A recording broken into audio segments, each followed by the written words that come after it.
Well, the new U.S. Secretary of State is about to embark on his first overseas trip since being sworn in as Hillary Clinton's replacement. John Kerry expected to visit 9 countries in Europe and the Middle East starting on Sunday. He'll stop in Britain, Germany, France, and Italy, where he's expected to take part in a meeting with Syrian opposition members. Kerry will then travel to Turkey, Egypt, Saudi Arabia, United Arab Emirates, and Qatar.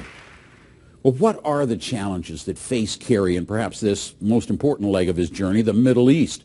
We asked our Flash Brief analyst to weigh in, and as one points out, the U.S. Secretary of State may face questions from Syrian opposition figures because of supportive comments that he's made about Bashar al-Assad in the past. In fact, Kerry said in 2011 the Syrian president had been very generous with him after a visit there.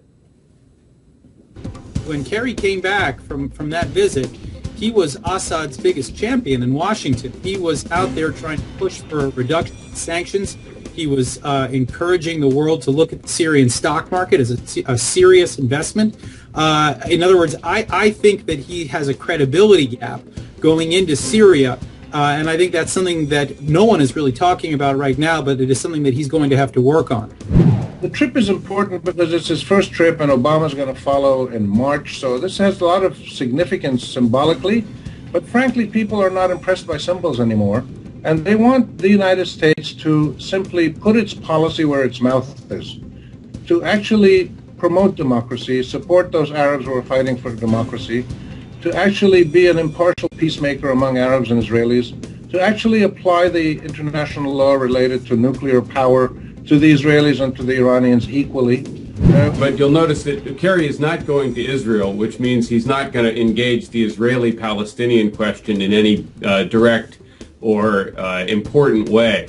I think he's primarily there to remind our Arab allies and Arab friends that even though we're out of Iraq and getting out of Afghanistan, and even though we have taken a rather restrained approach in Syria, we have not lost sight of the region. We are still monitoring events there. We're still watching what's happening with the Arab Spring, and we still care.